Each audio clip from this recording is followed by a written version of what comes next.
Okay. So, so I can give you a little bit of a background, perhaps, as to where I'm coming from, and then we can ask you guys can ask some questions. Here's my friend Hillary. So I don't know, many of you know me, some of you don't know me. I ran some women's trips to Israel with Shelley. It's how I know her. And my story, really, my life shifted when my first child died. He was a little baby. He was a few months old, but it was enough time for me to be traumatized by the loss of him. He was 4 months old when he died. And it sent me into a tailspin of not knowing how to view death, not knowing how to grieve, not that anybody really knows how to grieve, and not having any compass for what Judaism has to say, what our tradition has to say about why we're alive, why we die, what's the whole thing, what's it all about. And so for 33 years, I've been very engaged in a search to understand and to share what I've learned along the way. So I don't profess to be a Torah scholar, but I do profess to be somebody who searched for some closure, some understanding, and everything I'll share with you is in our Torah sources, is in our tradition. But I'm not sharing with you everything that's in the tradition. There's a lot. And as we're all so familiar, there are things that some people say this and some people say that, and you have two Jews and three opinions. The sources do have a range of what is understood and what is agreed upon. Everybody agrees with everything. However, some things are fixed.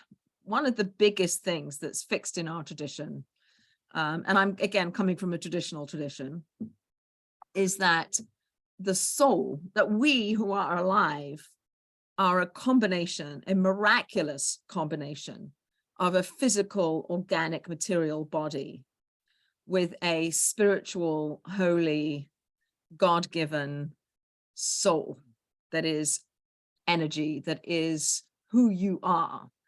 You're not a body, you're a soul within a body. So your body is likened unto a vessel, unto a piece of clothing, a garment that allows the soul to have an existence in this lower, this is considered a lower world. There are other worlds going on at the same time as ours.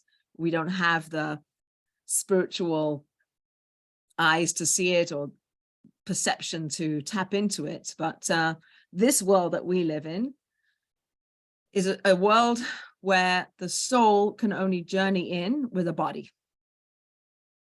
So over a lifetime of being together, the soul and the body become very familiar with each other. And the body takes on holiness, just like a Sefer Torah. You have a Sefer Torah, you don't throw it in the trash and you don't burn it. You treat it with great respect and great honor and great reverence, because over the course of the Torah being written on a Torah scroll, the scroll elevates to a certain level of holiness, whatever that means. Like it's something different, it's something separate, it's something that has a greater power to it than something else, right? We've elevated it to something special. So we treat Sefer Torah in a very special way. And so too, we treat our bodies. Our bodies are a gift. Our life is a gift. We're given life as a gift. And that's very foundational. And any amount of life is considered infinitely valuable, even if it's a few seconds, even if it's a few minutes, even if it's a few months, even if it's 120 years.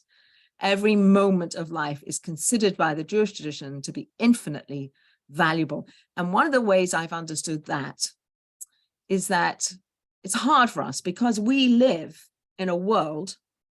Please interrupt me if you have questions, because I'll just keep talking. I have a question. Okay, can I just finish this thought because I'll lose it? Do you mind? Is that all right? I'll just finish this thought. So we live in a construct of time and space, right? We sort of are somewhere spatially, and we're also in a time frame. There's a past, a future, and the present in the middle that we're sort of in, that's fleeting, that's that's ephemeral, right? So we live within a construct of time. God, I know. according to our tradition, God created time and space. God exists outside of time and space. Before God created the world, there was no time and space. Time and space is created for us to exist within. So again, when we die, death is, according to Jewish mystical teaching, death is a separation of the soul and body from each other. They separate. So the soul, which is a spiritual energy, which comes from God's breath, the neshama, there's a word for soul, means breath. The soul goes into a spiritual world where there's no time and space, no time and space. So we live in this construct of time and space, but once we leave this world, we're outside of time and space. So therefore we can say our lives are infinitely valuable. They're not, that we see space and time, but it's really, we're really out, really the truth of the matter is that time and space is a temporary construct for us to exist in.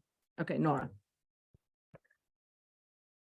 How do we know that our beliefs are real or that they're not just constructs of our minds? I'm sorry, you might have to ask that question again.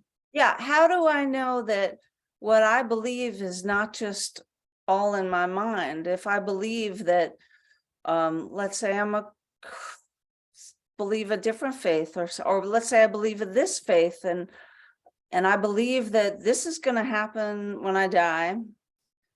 First of all, nobody's done it and come back, so it's kind of like a chicken and egg, saying, I know what the world is going to happen when I come out of this egg. And the chick has never been outside of the egg. So for anybody to speak about what happens when we die seems a little bit presumptuous, shall we say? But it's fine. It's fine. It could be true. I'm just saying, how do you know it's not just a belief that we have? Well, it is a belief that we have. I mean, time and space are also a construct that humans have made. Right. But what happens in our Jewish tradition is that we look back into a Torah that traditionally is believed to be something that God wrote and God gave to mankind. And now it's us to pass out. It's us to figure it out. And we do believe, doesn't exist today, but there was prophecy. There was more of a communication between God and man than we have today. So, again, I agree with you. It is a belief system. Like if you don't believe that God gave a Torah or that God somehow communicated with mankind and it's all a human construct, then you are stuck with it being a human construct. But traditional Judaism teaches that God does communicate and we just have to be aware of it and listen for it. And what we have today is a Torah, and what we have is tradition, and what we have are thousands of years of practice.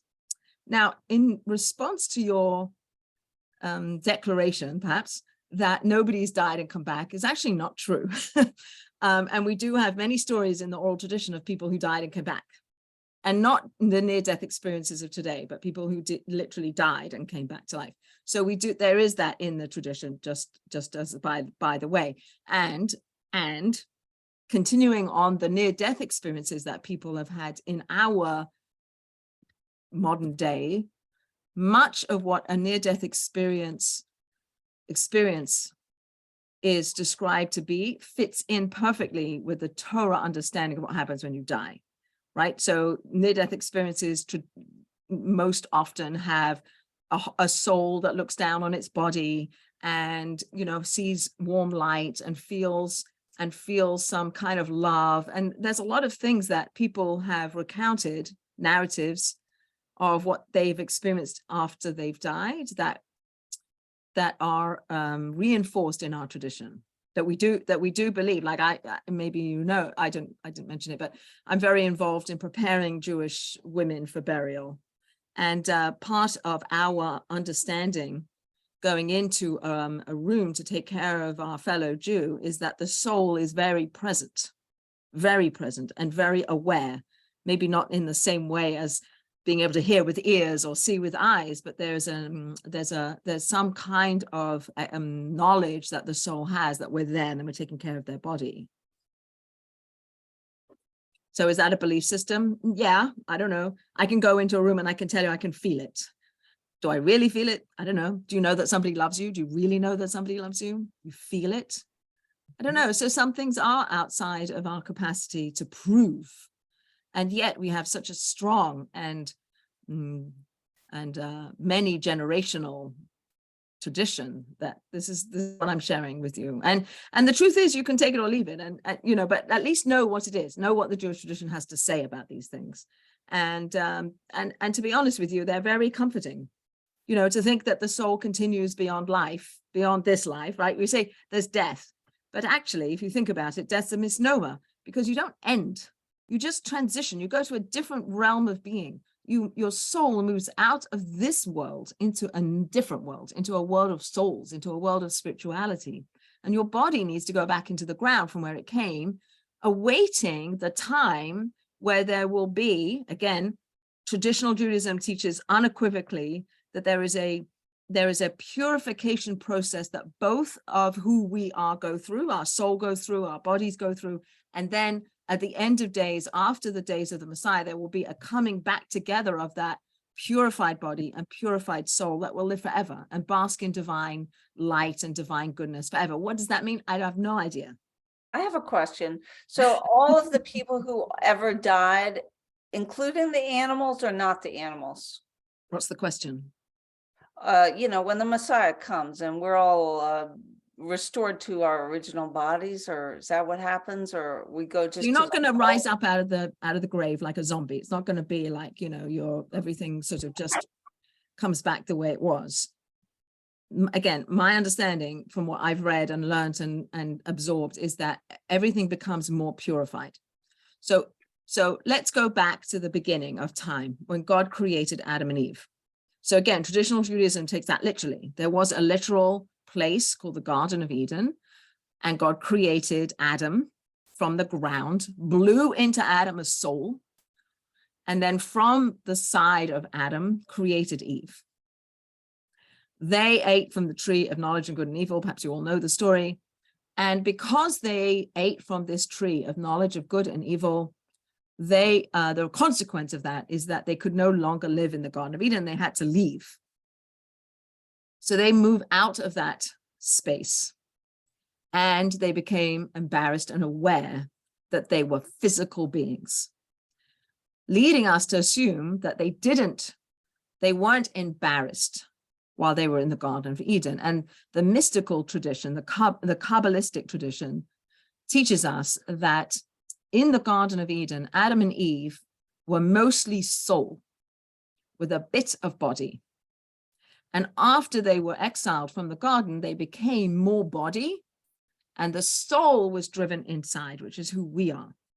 So our soul is less accessible, less obvious. Maybe you see it in the eyes, maybe you see it in the hands, maybe you see it, you know, on the face. You know, when Moses comes down off of Mount Sinai and his face is emanating light, that's the soul. His soul is like he's just spiritual being. So our understanding is that when at the end of days, everything comes back, everything that ever quote unquote died, because it's a construct of this world, everything just comes back to be. So everything that ever lived comes back to be, and will come back to be as it was in the original Garden of Eden, with a soul and a purified body. So do you think that, like, when we died, our soul goes somewhere else and there's this whole realm, but then it can be with us on earth visiting, and we can feel somebody's presence who's passed, but we can't necessarily very well communicate with them than with the people who are still living? And also, I have another question, which is, What was that a question? Was there a question there? oh, I don't know. But wasn't that a setup? I mean, I feel like it was such a setup for humans. Like it was in God's plan, the whole thing, you know, with humans getting kicked out of the Garden of Eden. Well, humans are given, I mean, I don't know that we want to discuss the Garden of Eden, but you know, we're talking about free will here. God created a world where we have the freedom to choose how to be. We can choose to line ourselves up, or we can choose to turn our back. And Adam and Eve made the wrong decision. They ate from that tree of knowledge of good and evil. And we can talk about this till the cows come home. But the result was, the consequence is that they were exiled, right? So, and death came into the world, right? We had to go through death, right? Now, death is part of the tikkun, part of the rectification that we all have to go through. We all have an aspect of Adam and Eve's soul, which is why we have to be buried in the ground. So again, mystically, everything I'm teaching you is mystical. So mystically, when Adam and Eve ate from the tree of knowledge of good and evil, it was considered by the mystics to be sourced in pride. There was an arrogance, like we know better. We're going to do something that we think, whatever they think, however they thought about it, it's rooted, according to the mystics, in arrogance. So the lowliest and the most humble of elements is the earth, which is why we need to be buried in the earth as a rectification, as something that we have to go through to fix what happened way back then. So we're in the construct of time. You say, well, that happened thousands of years ago. Yeah, but in God's eyes, it's all one, right? It's all the thing. It's all the same. So when did it happen? Because wasn't it like millions of years ago? Again, literally, was it 7 days? That's not really what we're talking about. We're talking about a time frame that we exist in, and that God is outside of that time frame. When we die, we go outside that time frame. So just to kind of, for us, every moment has the potential to be infinite, because it is infinite and it will be infinite, and everything that exists will always exist. Right? Energy doesn't die. We don't end. There's no end. It's always. Does anybody else have any questions? I was just going to ask I was just going to make it was kind of a comment, just in order to get through the content, because Alyssa, you have so much experience and so much wisdom. I just wonder if we can make the assumption that you have to have faith in what Alyssa's saying and let her get through, because there's just so much of this that we could, I remember taking a class years and years ago and the rabbi saying, let's just assume that we believe for this conversation. And because I want to hear all the that sounds good. I'm not meaning to say that no one can ask questions, but there's just so much about any topic in Judaism that you could question the literal meaning, and I always just think, because I have faith, or if we have faith, then we have to take it for. I just want to learn more about the tradition. I mean, the questions are, important questions to have.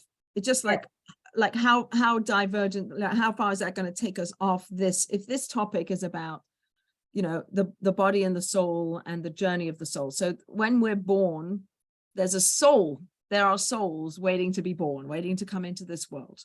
There's a mission that every soul has coming into this world. And again, this is where there's a differencing of opinion.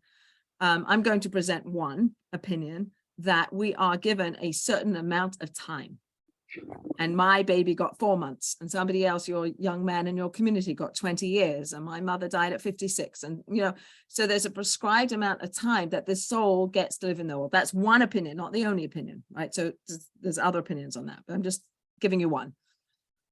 In that time frame, you have a mission, and your mission is somehow to live the best life you can, to be good and not to be evil, to do good, to be a conduit for God's blessing into the world. Again, we can talk about that, but to somehow, and some people feel they know what their mission is. Like, I'm here too, and sometimes I think I'm here to talk about this. This is my topic. I'm so passionate about it. Like, maybe that's why I'm in the world. I don't really know, but I kind of helps me feel like I have a purpose. So fine. Is it or isn't it? I don't know for sure, but I'm very passionate about it. And maybe that's a message for me, or I've had experiences that have led me to understand this in a way that I hope that I can share it, that's accessible to other people.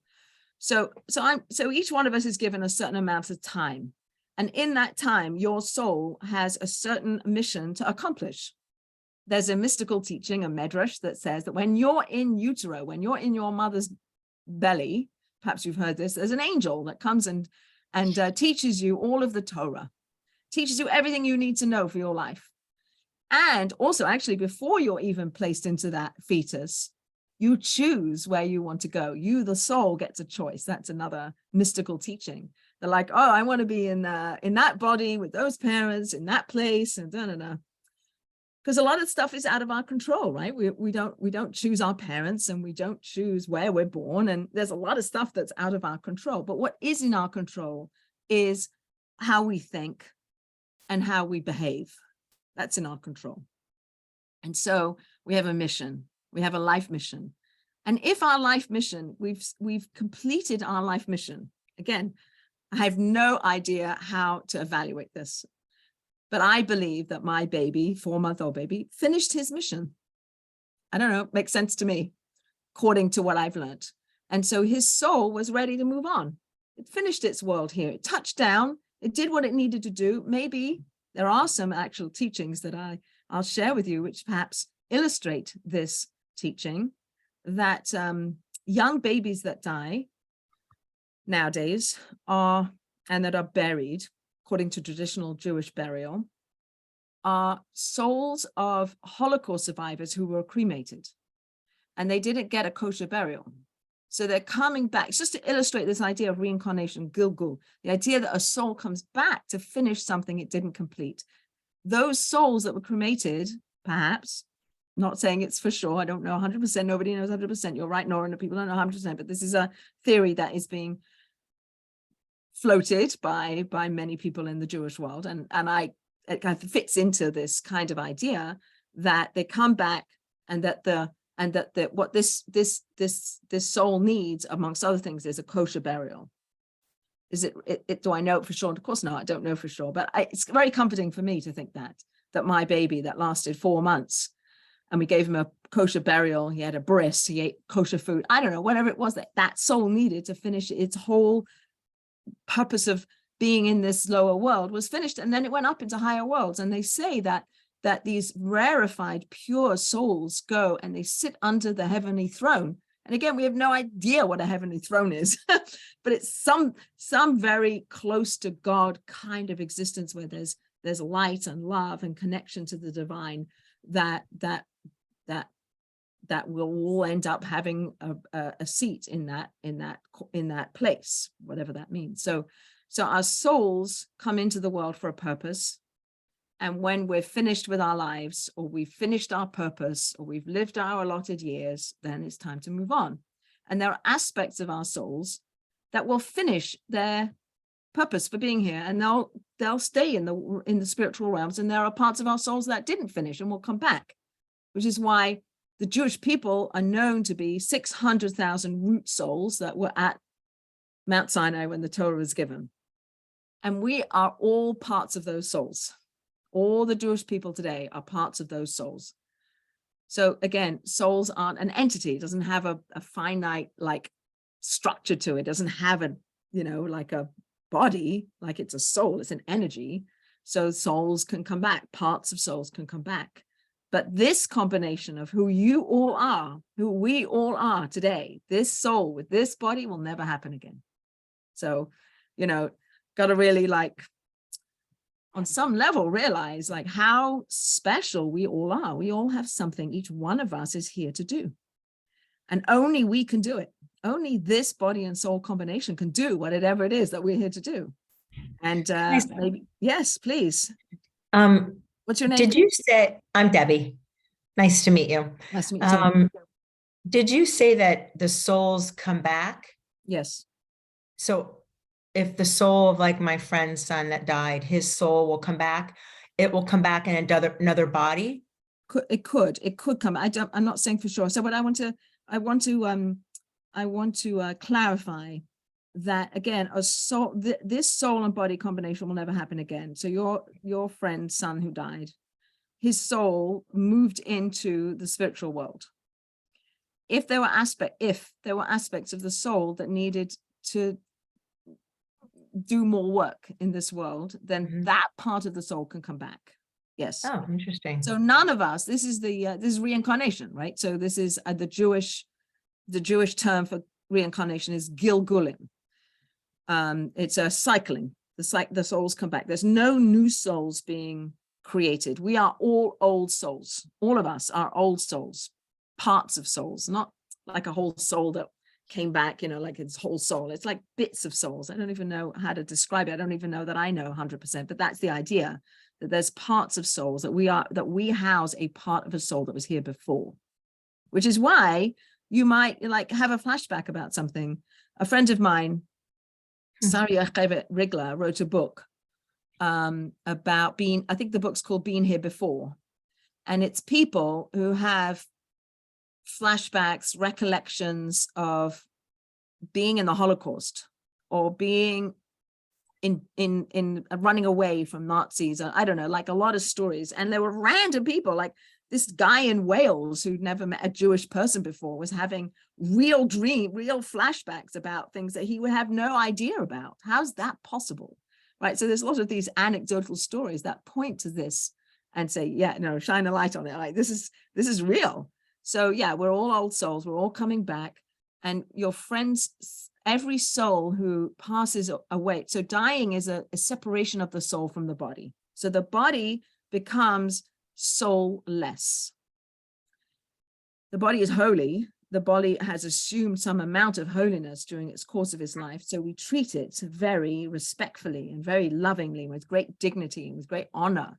And our bodies are created in the image of God, meaning that our bodies have the capacity to be godlike. Every single part of our body has the potential to bring godliness into the world. So just hold that thought for a minute. The soul goes into the world of souls. Some aspects of the soul stay in the world of souls until the end of days, when there'll be a resurrection of everything that ever lived. Everything will come back to life, and everything will bask in divine goodness forever and ever, for all eternity, and sort of waiting for that time to happen. And other aspects of the soul come back to finish the work. Let's see. Traditional Judaism sees God as all good. This is really important. All good, all loving, and all giving. God is loving, giving, and good, beyond our capacity to know. So all of this stuff of dying and souls and cleansing and purification, all this stuff, it all tools to bring us to that final place where we just bask in divine goodness for all time. That's the goal that we're all heading towards.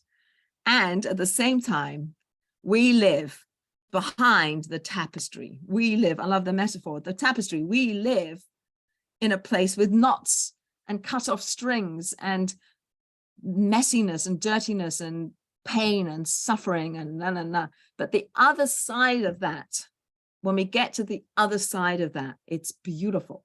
And what we'll experience is that beauty. And what we'll also experience is an understanding that we cannot have in this world as to why everything had to be the way it is. So That's a belief system. That is definitely a belief system, because I don't know if you could make that up, but that is definitely the Jewish belief system. Is God is good and loving and giving beyond any of our capacity to receive. So all of this is all for the good. We just don't see it for the good. So go back to the body. The body and every body part has huge potential. So we on the Chevra Kadisha, when we wash a body for burial, we go down the body and we speak about how beautiful the body is. We speak about how the eyes only saw good, and the mouth only spoke good, and the ears only heard good, and the arms and the hands only did good, and the legs ran to do goodness. And we go through every single body part. And as we wash every body part, as we take the dirt off, as we cleanse, as we use water, and water is a very powerful element in Judaism, we bring what is an inanimate dead body to a great level of holiness. We immerse the body in a mikveh. The mikveh is a body of water, natural body of water. Perhaps you're familiar with a mikveh. Maybe you're not familiar with mikveh being used to transition from life to death. But we put the body through a mikveh and we declare the dead body holy and pure. And then we dress the body in white shrouds, which are modeled after the garments that the high priest in the holy temple in Jerusalem wore when there was a temple in Jerusalem. And that's the clothing that we are all buried in when we die, because we're going to meet God, just like the high priest did on Yom Kippur when he went into the Holy of Holies. On Yom Kippur, he wore white garments. We put the same white garments on every single Jewish person that's being buried. We put them in those garments because those are the garments you need to come before God. There's a story about this man. He says, I want to be buried in a tuxedo. So the wife goes to the head of the Chevra Kaddish, and says, my husband wanted to be buried in a tuxedo. And the head of the Chevra Kaddish said, why? And he said, well, because he was he's a very smart man, and he really dressed to the occasion. So she said to him, well, when he goes swimming, did he wear a tuxedo? She says, no, of course not. He wore a swimsuit. Well, when he went to play tennis, did he wear a tuxedo? No, of course he wore tennis clothes. Okay, get the point, right? You're going to, like, because a lot of people do want to be buried in their favorite dresses or their favorite whatever. But the idea is that the clothing fits the occasion. So the clothing that according to traditional Judaism, that one would wear to meet your creator, so to speak, would be these white garments that the holy, that the high priest would wear. When the soul leaves the body, it leaves in stages. Doesn't just disappear, doesn't just leave, leaves in stages. So, and that reflects our mourning, M-O-U-R-N, our mourning practices. Before burial, the soul hovers over its body. It's very aware of its body, wants to know what's happening to its body. It's very comforted by people. And I know some of you sat Shmirah for your friend's son, right? You guarded the body, you sat with the body and you said prayers, or you sang to him, whatever you did, but you brought comfort, not only to the family, but you brought comfort to his soul, because his soul's aware of you being there, right?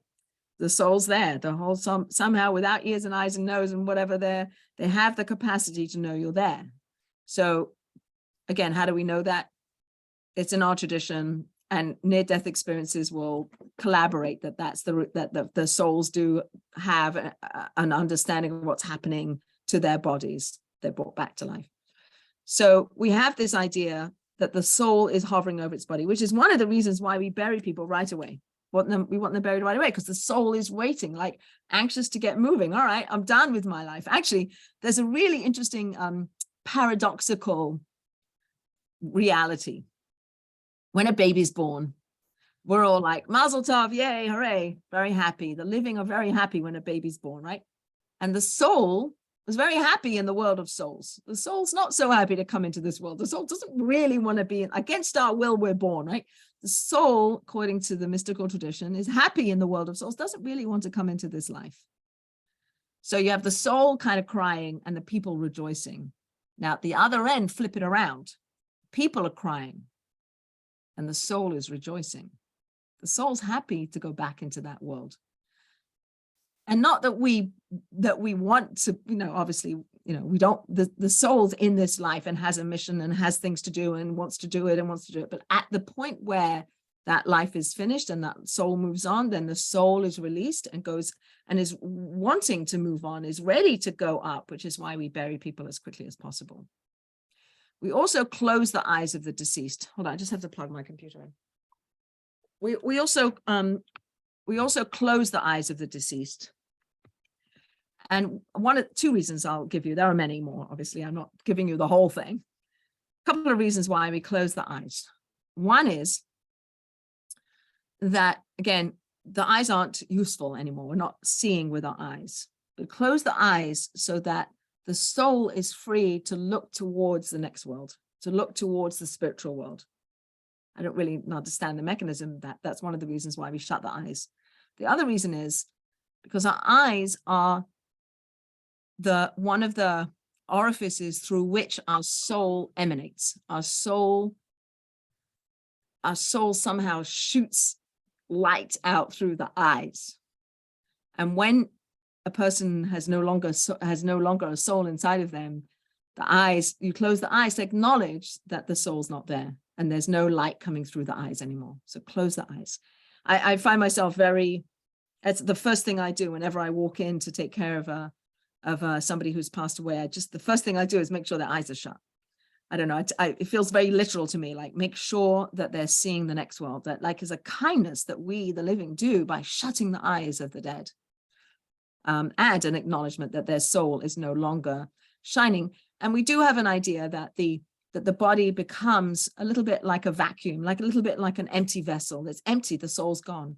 And so our sitting Shemira, like you ladies did, that was so holy and so kind and so good, that you protecting the body from anything else that could come into that space. By you being there, by you saying your prayers and being and keeping the soul company, you're protecting the body from anything that could take up housing in that body. Very important. Okay, so the soul starts to leave. We make sure we're in the earth. That's where you come from. That's where the physical material body comes from, and it has to go back into the ground from where it came. And we do believe traditionally that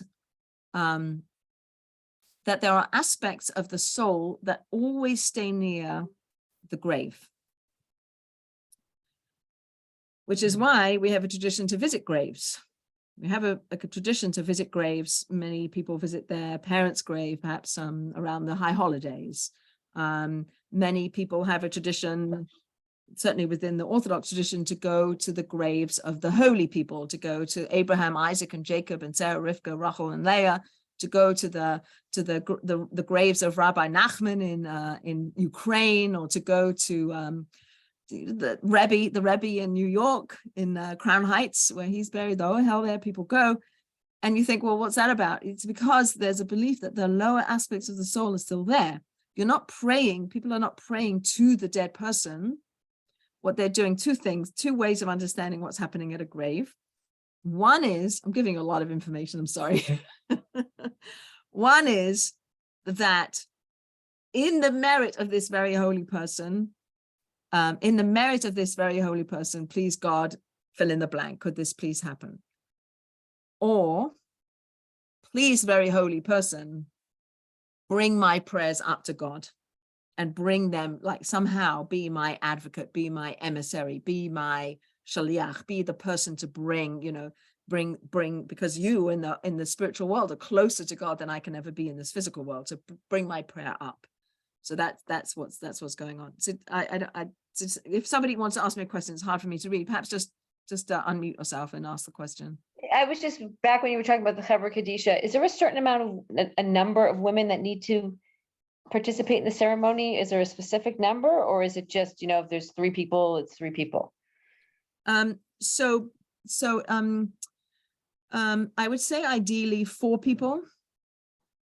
Some communities it's hard to find. Smaller communities, it's hard to find enough people, and so you go down to 3. 2 is really hard because you have to turn the bodies. You wash the back, and you have to lift them up at certain points. So for two people, it's kind of a little bit hard. Just physically, it's hard. And 1 person is almost impossible because you can't do what you need to do, turn and wash the back. Like if you're on your own, you can't really do that. And also we're very cognizant of the importance of the head. The head in Jewish teachings and mystical teachings, the head is the holiest of our body. It's where we have our mind. It's where we have our understanding of things, where we have our beliefs, where we have our capacity to think and to be cognizant, speaking people. So our head is very, very important. And when we wash the body, if you have enough people, there's always someone holding the head, making sure the head doesn't flop, or, you know, like it's dignified and take care of, you know. So if there's enough people, five is already a lot of people. four's ideal, I would say. I just wasn't sure, you know, the numbers are so important in the Jewish religion. I didn't know if there was a specific number for that particular ceremony. No, I don't think there are. But I tell you, in terms of numbers, that so I gathered together hundreds of women who are part of and serve on traditional Chevras Kadisha.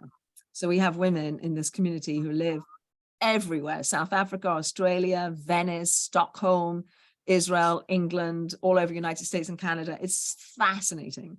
And so there are, you know, there are differences in what people do. The fundamental pattern of what we do is all the same, but there's like variations on what people do.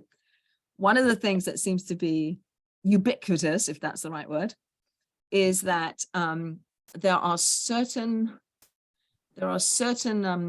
garments that we traditionally bury our fellow Jews in. And so they have ties, and we tie the ties together. So the last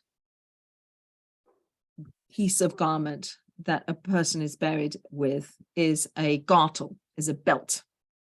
It goes around the middle. And that belt is twisted. So you bring the ends together, and then you twist them together. You twist them around 13 times. So here's mystical. In the Torah, it tells us in the end of Deuteronomy, we learn that God buries Moses.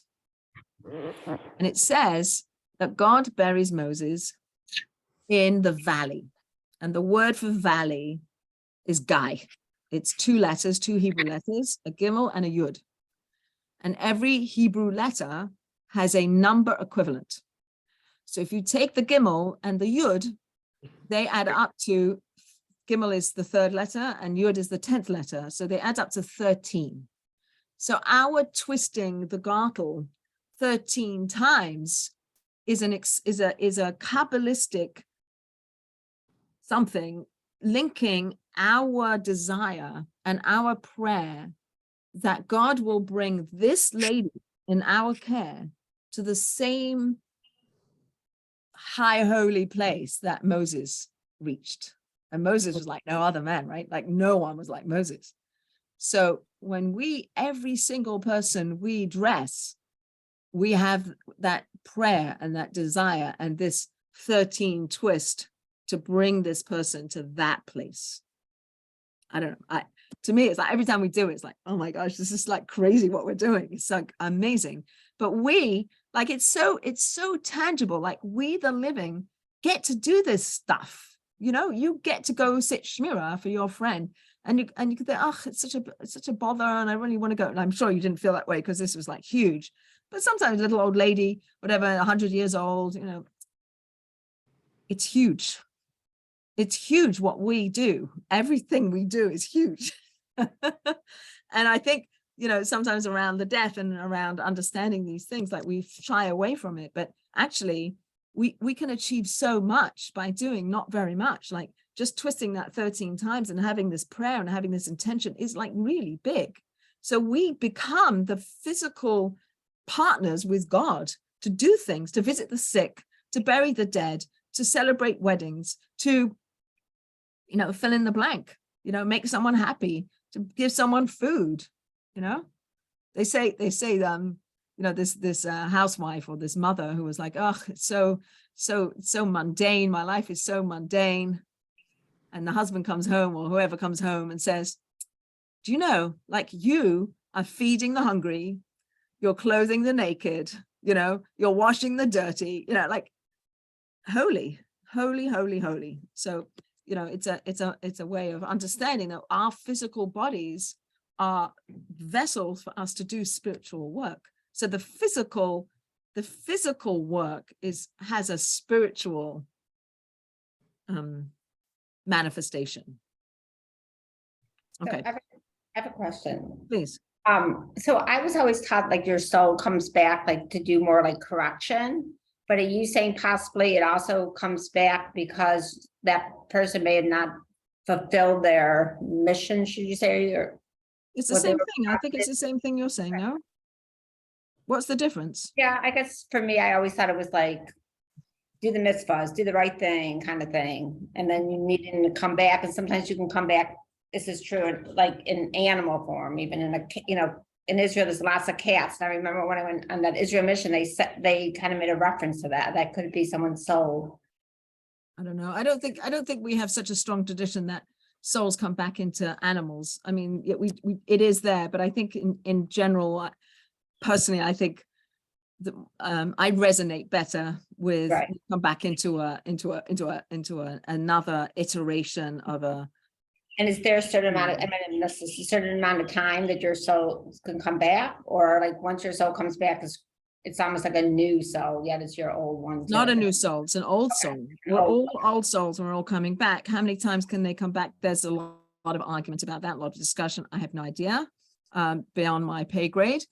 However, just the idea that our souls come back, right? The parts of our souls, not the whole soul, and there'll never be a same Felice that there is today. Like your soul and body combination never happen again, right? So each life and each body soul combination is unique, special, important, necessary. Rabbi Nachman is quoted as saying of Breslov that the day you were born was the day God, quote unquote, decided that you were needed in the world.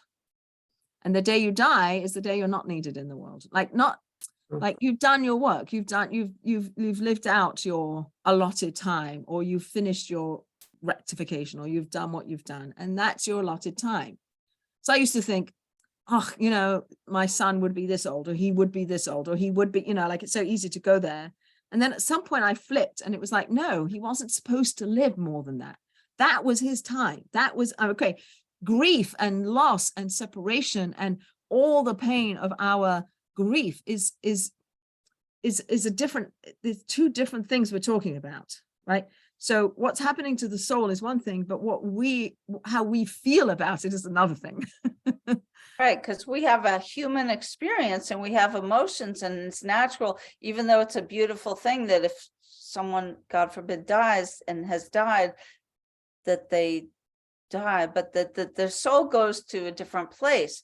And my question is, do you think it's possible that maybe like instead of us all being individual souls, we could actually be part of a collective soul? We are part of a collective soul. We are part of a collective soul. So yes, that's why we have this whole concept of we are all responsible for each other, that we are part of a bigger, like go back to Adam, we're all part of that original soul. We're all part of the 600,000 root souls that were at Sinai. So yes, we're part of that. So the way that I've heard it described, perhaps this is helpful, is if you go, I think it's in Aspen, there's a huge forest of aspen trees. And it's acres and acres and acres and acres of aspen trees. And they look like they're individual trees. However, they have the same root system.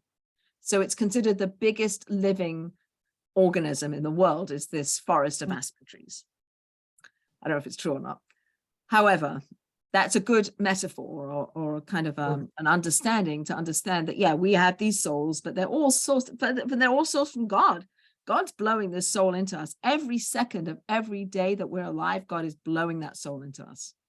So it's not like again, traditional Judaism isn't the watchmaker theory. God didn't just create the world and walk away, so to speak. God is all the time infusing the world, infusing us with divine energy and keeping us alive, because we have what to do today, which is why the Moda'ani prayer that we say in the morning, there's a traditional prayer that when you wake up, you say, Moda'ani, thank you for my life. Thank you for my life, that you have faith in me, that God, you woke me up this morning. Thank God we all woke up this morning because we have something to do today. We have something to do today, tomorrow. I have a question every about day. that prayer, because when it says you've restored my life or my soul with compassion, does it mean that God did that compassionately, or that he put compassion into me, or both? No, so you know, a lot of these questions are very complicated. We have, again, there's many different ways to understand that we're created in the image of God, but that is a very foundational Jewish concept, that we are created in the image of God. What does that mean? So one idea is that we're created with the capacity to choose. We can choose and have a free will, have an aspect of free will about us. That's godlike. Another understanding is that we have, okay, let me come the other way. I don't know how much you're familiar with the Kabbalistic teachings, but the way in which God manifests God's self in the world is through different sphirot, through different divine channels. So there's a divine channel of kindness, and there's a divine channel of limitations. Shelley talks about it all the time, right? Spheros. She does her Soulster. It's all about different divine channels of divine energy that come into the world. We in our bodies have those same channels. So we have those divine channels and we can manifest. So compassion is part of a divine channel that we are created with. So it's up to us to open up the channel. It's up to us to find expressions for those channels, to limit the ones if they're too, you know, destructive or whatever, to find the right balances, blah, blah, blah. But we have the same capacity. We have the divine channels in us also. So again, the prayer that we say in the morning is a recognition that we have our soul and body intact, and that we have the capacity to do good and be good. We have capacity to partner with God to bring goodness into the world, and that God has faith in us that we'll do something good today. But it's up to us to choose to do the good. Any other questions from anybody else? It's almost 9 o'clock. I can keep going. Don't know how much you want, like if I flood you with information. Can I ask you something? Sure. Can I just ask something, just like Carrie's a good friend of a few of us here who lost her son, Jack, sorry. And is there any advice you can give to just how to make it easier for her in Judaism? Is there something that we can do that, you know, besides just being there for her and supporting her and loving her, and, you know? So first of all, I wouldn't put just before being there, loving her and being present. That is very big. Then so I didn't know if you were here at the beginning, but I lost a 4-month-old baby. I know, I was here. I heard it. Yes. So it's not the sorry. same. I know it's not. I'm really not the same. I'm not comparing grief, and I'm not monopolizing. Nobody has a monopoly on pain. I do think, and I do when I speak with people who've lost people, I think that being a witness to somebody else's experience is really big. So not having the answer and being able to be silent, especially in the beginning, like the life is just for them chaos. Like there's no capacity to fathom what's happening and how this could happen and why this is happening. And so I would posit that these early stages of the loss are just chaotic.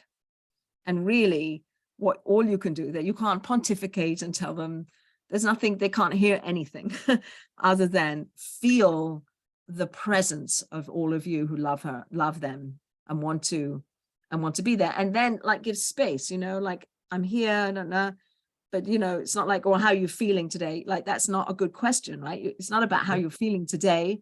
It's like, I'm here for you today, or bring over a coffee, or put flowers on her pillow. Or there's a woman called Sherry Mandel who lives in Israel. Her son was murdered when he was 14. And she wrote a little book called The Road to Resilience, which is a very interesting little book. And I think it's worth reading. It's quite an easy read, but it goes through various different stages of grief. And it's, again, not linear, and everybody's grief is different. But the beginning stages she describes as chaos. It's just chaos. And she talked about when she woke up to go to bury her son, that somebody had put a flower on her pillow. Little acts like that of kindness are really big, because you're saying, I care about you and I love you and we're your community and we're not going to abandon you, and we're witnessing, and we don't know, we don't understand. And all of this, all of what I'm telling you today, it's like it's got nowhere to go. There's no capacity to hold it at this point. So, you know, it might be helpful for you to have a bigger context, but they can't hear this context at this point.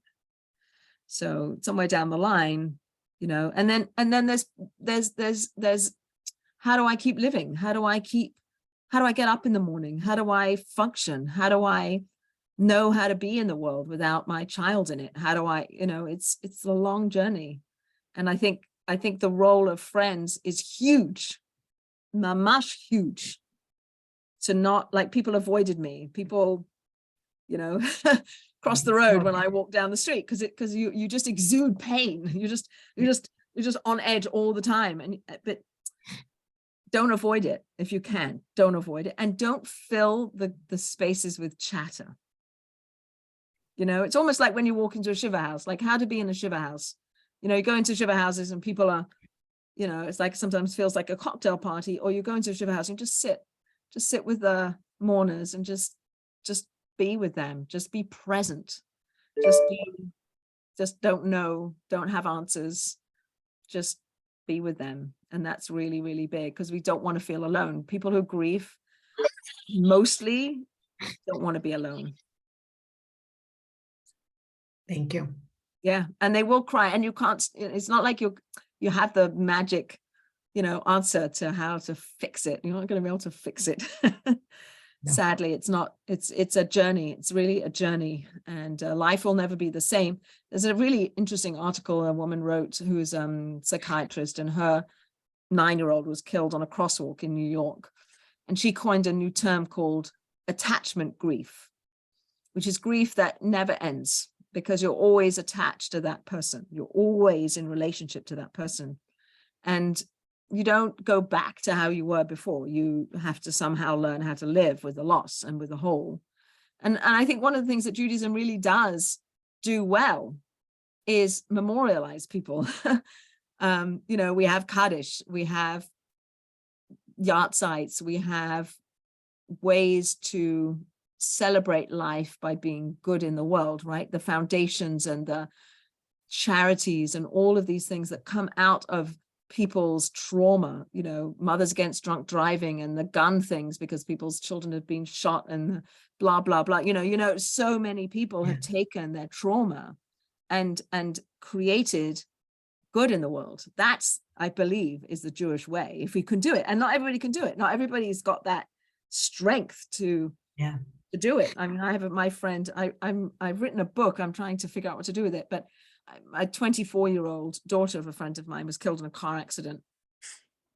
And they don't have the strength to create a foundation or start a new project, but they're just trying to get through every day. And it's already been 7 years since he died. And it's a stone. It's a stone.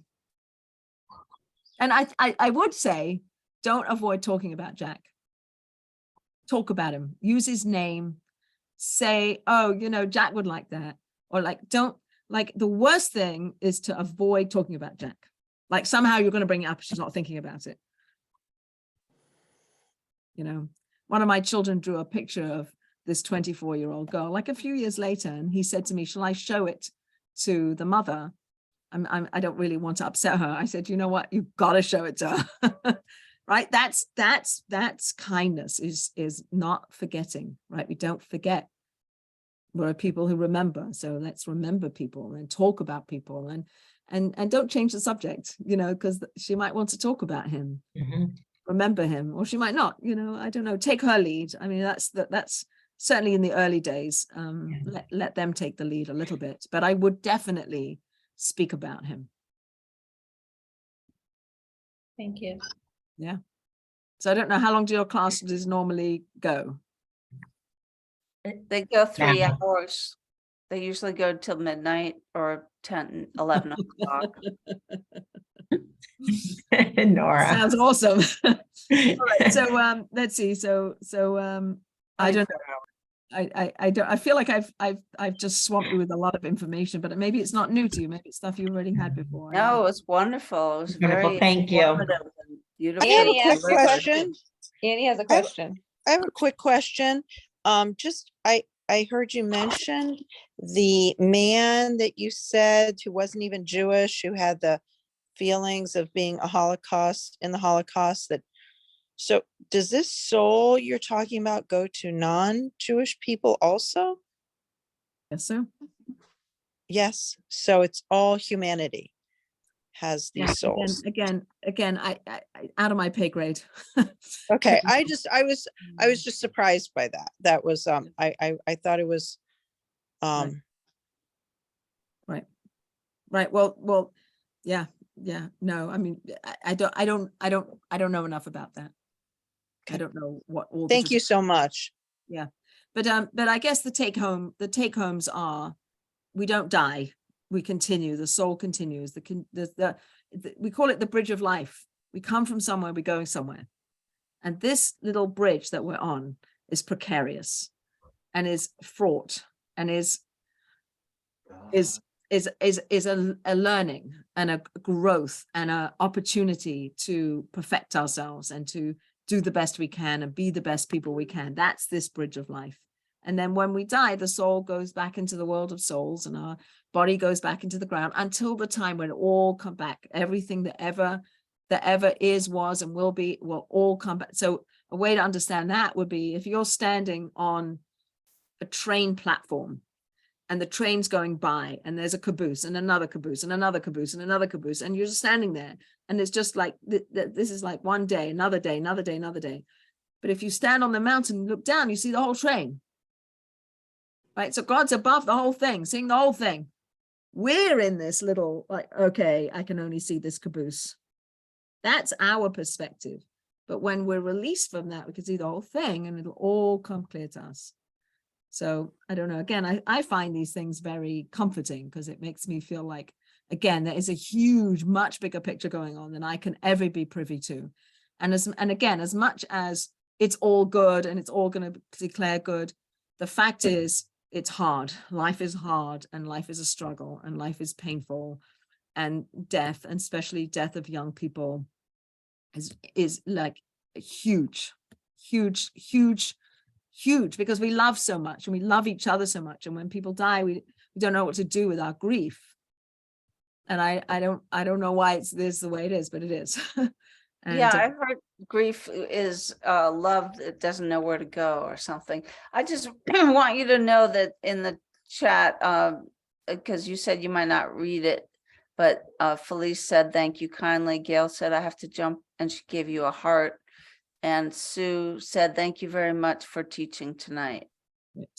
Just in case you didn't read the chat. And I already thanked you, and I thank you a lot. And you're terrific, and I feel really lucky that we got you tonight. I hope we get to get you again. Thank you.